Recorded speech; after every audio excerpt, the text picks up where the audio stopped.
हमने बहुत एहतियात से हर एक क्लॉज, हर एक लफ्ज़ जो है बहुत शांति की उसमें और बहुत केयर के साथ किया, और हम पूरी तरह वो थे, कॉन्फिडेंट थे कि ये इस बार असेंबली में जल्दी पास हो जाएगा।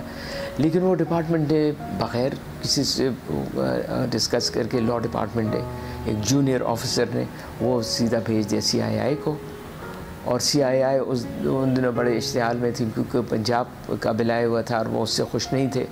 तो हमारा वाला भी उन्होंने बाहर फेंक दिया कि नहीं, नथिंग डूइंग, डोमेस्टिक वायलेंस कोई चीज़ ही नहीं है, ये इमोशनल वायलेंस क्या होती है, ये सेक्सुअल वायलेंस क्या होती है, ये तो आप बिल्कुल इस दीन और कल्चर के ख़िलाफ़ जा रहे हैं और इसकी हम इजाज़त नहीं देते।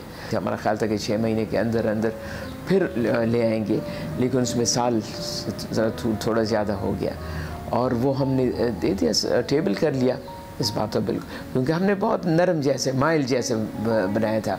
हमारा ख्याल था कि एक दफ़ा असेंबली में आ जाए तो फिर तो अमेंडमेंट्स तो होती रहती हैं, असेंबली में डिबेट शुरू हो जाएगा, राय आएंगे, मशवरे आएंगे, तो उन मशवरों से हम इसको आगे ले जाएंगे।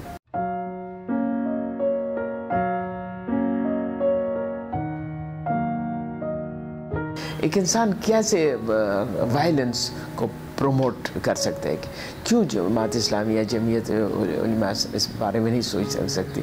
हर एक पॉलिटिकल पार्टी का काम होना चाहिए कि वायलेंस ज़िंदगी से ख़त्म हो जाए, माशरे से वो ख़त्म हो जाए, क्योंकि वायलेंस तो एक बहुत नेगेटिव चीज़ है। क्यों हम तकलीफ़ दें किसी को, ओके, लेकिन वो इसका मतलब बहुत महदूद कर लेते हैं, क्योंकि उनको तो बस कुछ हो जाता है। जब ख़वातीन की बहबूदी के लिए, ख़वातीन के प्रमोशन के लिए, ख़वातीन की तरक्की के लिए कोई भी बात करो तो उनको ऐसे लगता है कि बस कोई बहुत बड़ा ख़तरा है माशरे को। इस बिल में कितनी दफ़ा हमने समझाया कि ये बिल डोमेस्टिक वायलेंस है, ये विमेन वायलेंस नहीं है। डोमेस्टिक वायलेंस है वो रिश्ते इसमें आते हैं। अब हमारे तो जॉइंट फैमिली सिस्टम है, अगर जॉइंट फैमिली सिस्टम भी न हो तो मियाँ बीवी, बहन भाई, बाप बेटा, माँ बेटी, कितने रिश्तों में हम जकड़े हुए हैं और घर के अंदर। तो हम तो डोमेस्टिक के घर के अंदर किसी किस्म का तशद्दुद हो। अब कितनी कहानियाँ हमारे सामने आती हैं, कितने बदकिस्मत लड़कियाँ होती हैं, कितने बदकिस्मत नौकर होते हैं, कितने बदकिस्मत बेटियाँ हैं, बहू हैं, उनको जला दिया जाता है।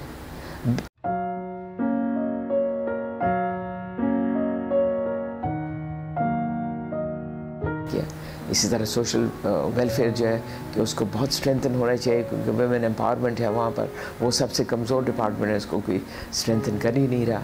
हुकूमत का इसकी तरफ कोई तवज्जो ही नहीं है कि हम ये करें, और हमारा सारा इम्प्रेशन और इमेज जो बाहर जाता है तो वो इन्हीं की वजह से जा रहा है कि आप लोग ह्यूमन राइट्स का बिल्कुल ख्याल नहीं कर रहे। और सबसे बड़ी जो राइट्स की खिलाफ वर्जी हो रही है वो ख़वातीन की हो रही है, वो बच्चों के साथ हो रही है, और ये दोनों सोशल वेलफेयर डिपार्टमेंट के पास है। Khyber Pakhtunkhwa commission on status of women, Neelam ने एक टेन्योर पूरा किया, उससे पहले ज़ुबैदा खातून ने सारा स्टार्ट किया, फिर नीलम ने, तो मतलब काफ़ी अरसा हो गया 2012 से अब 2009, तो 7 साल में वो कमीशन तो बहुत स्ट्रॉन्ग कमीशन होना चाहिए, और इंडिपेंडेंट कमीशन है, ऑटोनमस कमीशन है, तो वो तो बहुत कुछ कर सकती है। वो रिसर्च पेपर्स बाकायदा वो स्टेटस पेपर्स इशू कर सकती थी।